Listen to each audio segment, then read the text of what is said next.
உங்கள் கல்பனா ஸ்ரீகாந்த். இந்த பதிவில் செவ்வாய் பெயர்ச்சியை பற்றி தான் நம்ம பார்க்க போகிறோம். இந்த செவ்வாய் பெயர்ச்சி ரொம்ப ரொம்ப முக்கியமான செவ்வாய் பெயர்ச்சி.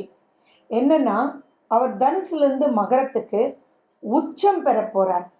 ஸோ அற்புதமான இந்த செவ்வாய் பெயர்ச்சியில் 4 ராசிக்கு ருச்சிக யோகம் கிடைக்க போகுது. இந்த செவ்வாய் பெயர்ச்சி எப்போ வருது அப்படின்னா, பிப்ரவரி 4ஆம் தேதியிலேருந்து மார்ச் 14ஆம் தேதி 2024 வரைக்கும். இந்த செவ்வாய் பயிற்சி மகத்துவமான செவ்வாய் பயிற்சி. உங்களுடைய ராசி லக்னத்துக்கு இந்த செவ்வாய் பயிற்சி அற்புதமான மாற்றங்களை கொண்டு வரக்கூடிய ஒரு நிலையில் இருக்குது. இந்த அற்புதமான செவ்வாய் பயிற்சியில் என்னென்ன நீங்கள் காஷனாக இருக்கணும், காஷனாக இருக்கணும்னா எப்படி ஓவர் கம் பண்ணணும், நல்லா இருக்குன்னா எப்படி யூஸ் பண்ணிக்கணும் அப்படின்றது லாஸ்ட்டில் சொல்கிறேன். ஸ்கிப் பண்ணாமல் பாருங்கள், ரொம்ப யூஸ்ஃபுல்லாக உங்களுக்கு இருக்கும்.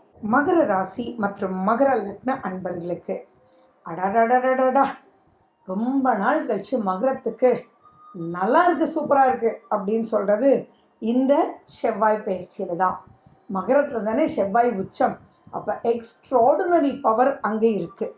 ஸோ இது உடனே சொல்லணும் அப்படின்னா, உயர் பதவி, உயர் கல்வி, டபுள் ட்ரிபிள் ப்ரமோஷன், பெரிய லாபம், சூப்பரான பிஸ்னஸ், ஃபினான்ஷியல் அப்லிஃப்ட்மெண்ட்டு, கேட்டதெல்லாம் கிடைக்கும், சின்ன ஐடியாவில் எக்ஸ்ட்ராடினரி ப்ராஃபிட்டு, இப்படி சொல்லிகிட்டே போனாங்க. அவ்வளோ விஷயங்கள் நல்லாயிருக்கு. யாருக்கெல்லாம் நிலம் வாங்குறதுல பிரச்சனை இருந்ததோ, நிலத்தினால் பிரச்சனை இருந்ததோ, பங்காளி சண்டை இருந்ததோ, உறவில் பிரச்சனை இருந்ததோ, பக்கத்து வீடில் பிரச்சனை இருந்ததோ, அத்தனை பிரச்சனையும் இப்போ முடிவுக்கு வந்துடும். ஸ்மூத்தாகவே முடிவுக்கு வந்துடும். உங்களுடைய ராசியில் உச்சம் பெற்று தன்னுடைய வீடான உங்களுடைய 4ஆம் வீட்டை பார்க்குறார், உங்களுடைய 7, 8ஆம் வீடையும் பார்க்குறார். அப்போது உங்கள் வீட்டில் அவர் உச்சம் பெறது சூப்பர், உங்களுடைய 7ஆம் வீட்டை பார்க்குறது சூப்பர், உங்களுடைய 4ஆம் வீட்டை பார்க்குறது அதீத சூப்பர். ஆனால் 8ஆம் வீடு அப்படின்ற இடத்துலையும் 8ஆம் அதிபதி சூரியனும் அங்கே இருக்கிறது மட்டும் கொஞ்சம் காஷனாக இருக்கணும். அந்த கொஞ்சம் காஷன், எது காஷன், அதை எப்படி ஓவர் கம் பண்ணுறதுன்றது நான் உங்களுக்கு சொல்கிறேன். ஸ்கிப் பண்ணாமல் பாருங்கள். நிறைய விஷயங்கள் நல்லா இருக்குது. பட் அந்த ஒரு விஷயத்தினால எல்லாமே கெட்டு போயிடக்கூடாது இல்லையா? ஸோ அதில் தான் எச்சரிக்கை தேவை. இது ரொம்ப நாளாகவே பார்த்தீங்கன்னா ஒன்றுமே பிடிப்பில்லாமல், ஏதோ ஒரு டென்ஷன், எந்த ஒரு நிம்மதியும் இல்லாமல் இருக்கிறது மகர ராசி அன்பர்கள். என்னமோ பாதசனி தான் வந்துச்சுன்னாலும் ரொம்ப அப்செட்டு. எந்த ஒரு பாயிண்ட்டுக்குமே ஒரு கரெக்டான க்ரிப்பு கிடைக்கல.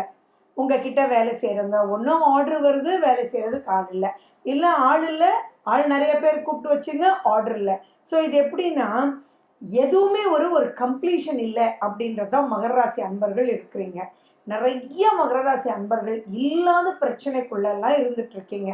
எது தொட்டாலுமே பிரச்சனை, வேலையாட்களோட பிரச்சனை, ஃபேமிலியில் பிரச்சனை, சொல்லிகிட்டே போகலான்னு வச்சுக்கோங்களேன். உங்களுக்குள்ளே நிறைய பேர் வெக்ஸான மகர ராசிக்காரங்க நிறைய பேர்.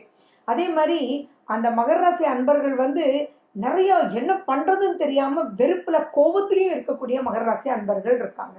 ஸோ இப்போ நீங்கள் என்ன பண்ணணும் அப்படின்னா, அனைத்து விஷயமே ஸ்மூத்தாக ஃபினிஷ் பண்ணி கொடுக்கறதுக்கு செவ்வாய் வந்தாச்சு. உங்களுடைய பிரச்சனைகள் அனைத்துமே முடிவுக்கு வரும். உங்களுடைய கோர்ட்டு கேஸு வருஷ கணக்கில் ஓடிட்டுருக்குங்க. பரம்பரை சொத்து ஏகப்பட்ட பிரச்சனை இருக்குங்க, அது முடிக்கவே முடியல. 10 பேருங்க, 3 பேர் பிரச்சனை பண்ணிவிட்டு இப்போ நாங்கள் எல்லாம் அவங்கவுங்க குழந்தைங்களோட 10-15 பேர் வந்துட்டோம். ஆனால் முடிஞ்ச பாடில்லை, பெரிய சொத்து. ஆனால் எதுவுமே பிரச்சனை மேலே பிரச்சனையாக இருக்குன்றது கூட இப்போ ஒரு சின்ன ஐடியானால சூப்பராக முடிஞ்சு எல்லாருக்கும் பெரிய ப்ராஃபிட் கிடைக்கக்கூடிய அமைப்பு. டெக்னிக்காக நிறைய விஷயங்கள் நீங்கள் ஜெயிப்பீங்க. எந்த ஒரு வில்லங்கம் உங்களுடைய பத்திரத்தில் இருந்தாலும் அது ஸ்மூத்தாக முடிஞ்சிடும். கவர்மெண்ட் சைடு மூவே ஆக மாட்டேங்குது, ஒரு சின்ன சிக்னேச்சருக்கு இத்தனை தடவை அலைய வேண்டியிருக்கு, இப்போ முடிஞ்சிடும். பிஎஃப்காக அலைஞ்சிட்டே இருக்கோம், ஆனால் வரவே மாட்டேங்குது, இப்போ வந்துடும். நீங்கள் போய் கேட்கும்போது உங்களுக்கு அவங்களாவே கூப்பிட்டு கொடுத்துருவாங்க. அண்ட் உங்களுடைய வீடு ரெனோவேஷன் பண்ணவே முடியல, கட்டிகிட்டே இருக்கிறோம், ஆனால் முடிக்கவே முடியல. எல்லா பிரச்சனையுமே போயிட்டே இருக்குது. ஒரு இடம் விற்கணும், விற்க முடியல. வண்டி விற்கணும், விற்க முடியல. ஒரு ரெனோவேஷன் பண்ணணும், பண்ண முடியல. அப்படியே அப்டக்கல் அப்படின்ற தொஞ்சு போன மகர ராசி அன்பர்களுக்கு இது மிகப்பெரிய ஒரு பொன்னான காலம். அத்தனை விஷயமே ரொம்ப ரொம்ப ப்ராஃபிட்டபுளாக இருக்குது. இதில் ஒரு விஷயம் மட்டும் நீங்கள் தெரிஞ்சுக்கணும். என்ன அப்படின்னா, இந்த செவ்வாய் எப்பயுமே ரொம்ப சுறுசுறுப்புங்க. விடாமுயற்சி, again and again and again அப்படின்னு போய் முடிச்சே தீர்வார். அந்த விடாமுயற்சினால உங்களுக்கு ரொம்ப எனர்ஜி லாஸ் ஆன மாதிரி இருக்கும். அப்பா முடியலப்பா, காலையிலேருந்து வேலை செஞ்சு முடியலப்பா, அப்படி. அது செவ்வாய் தான். எக்கச்சக்கமான சுறுசுறுப்பையும் கொடுக்கும், விடாமுயற்சியும் கொடுக்கும். You'll become a workologist. அதே மாதிரி தன்னம்பிக்கை அதிகமாக கொடுப்பார். அப்போ என்ன ஆனாலும் சரி, ஐடியாஸும் கொடுத்து தன்னம்பிக்கையும் கொடுத்து சுறுசுறுப்பும் கொடுக்கும்போது ஆட்டோமேட்டிக்காக நீங்கள் பல விஷயங்களை சாதித்து ஜெயிச்சு வருவீங்க. இன்னொன்றும் இதை தான் ருச்சிக யோகம்னு சொல்கிறோம். இந்த யோகம் பார்த்தீங்கன்னா பஞ்சமகா புருஷ யோகத்தில் ஒரு பெரிய யோகம். அப்போது இத்தனை நாள் கஷ்டப்பட்டுட்டு இருந்தாரா, சூப்பராக முடிச்சிட்டாரா அப்படின்ற பேரு புகழ் எல்லாமே வரும். நான் அவங்க அங்காளி பங்காளியெல்லாம் என்னடா இந்த பிரச்சனையும் முடியுமான்னு நினச்சோம், இத்தனை ஜென்ரேஷனாக போயிட்டுருக்கு, இப்போ முடிச்சிட்டாரு, சூப்பர் பைவர் அப்படின்ற மாதிரி நெக்ஸ்ட் ஸ்டேஜ் ஆஃப் லெவலுக்கு உங்களை கூட்டிகிட்டு போயிடுவாங்க. ஸோ அப்படிப்பட்ட இந்த ருச்சிக யோகத்தில் நீங்கள் பெரிய பெரிய ஜாக்பாட் அடிக்க போகிறீங்க அப்படின்றதுல டவுட்டே இல்லை. ஸோ இந்த மாதிரி நான் நிறைய விஷயங்கள் சொல்லிகிட்டே போகலான்னு வச்சுக்கோங்களேன். ஆனால் நீங்கள் எதில் கேர்ஃபுல்லாக இருக்கணும் அப்படின்றது மட்டும் ரொம்ப ரொம்ப ஞாபகம் வச்சுக்கோங்க. இதை மிஸ் பண்ணிட வேண்டாம். ஏன்னா 8ஆம் வீட்டையும் அவர் பார்க்குறார். அந்த 8ஆம் வீட்டினுடைய அதிபதியும் இங்கே உட்கார்ந்துருக்கார். ஸோ இந்த இடத்துல என்ன பண்ணணும், கொஞ்சம் பொறுமையாக மட்டும் இருக்கணுங்க. அந்த பொறுமை அப்படின்றது கோபம் வேண்டாமே, கண்ட்ரோல் பண்ணிக்கோங்க. நீங்கள் சாதித்தது சந்தோஷம்தான், இப்போ அடக்கி வாசிங்க. அதனுடைய பாயிண்ட்ல ஈகோ வேண்டாம், யார் மனசையும் புண்படுத்திட வேண்டாம். உங்களுடைய வேலை பலு அதிகமாக இருக்கும்போது சட்டுன்னு பேசிட வேண்டாம். உங்களுடைய மேலதிகார போட நான் சொன்ன ஐடியாவில் தானே நீ ஜெயிச்ச, என்னமோ பெருசாக பேசுகிற அப்படின்னு பேசிட வேண்டாம். யார் மனசையும் புண்படுத்திட வேண்டாம். ஒரே வார்த்தையில் சொல்லணுன்னா, தயவு செஞ்சு சாஃப்டாக டென்ஷன் இல்லாமல் பேசுங்க. இதில் 8ஆம் வீட்டை பற்றி முக்கியமாக நான் சொல்ல விரும்புகிறேன். இந்த பாயிண்ட் ரொம்ப ரொம்ப முக்கியம், கவனமாக கேளுங்க. 8ஆம் வீடுன்றது சீக்ரெட்டுங்க, திடீர்ன்ற விஷயங்கள்.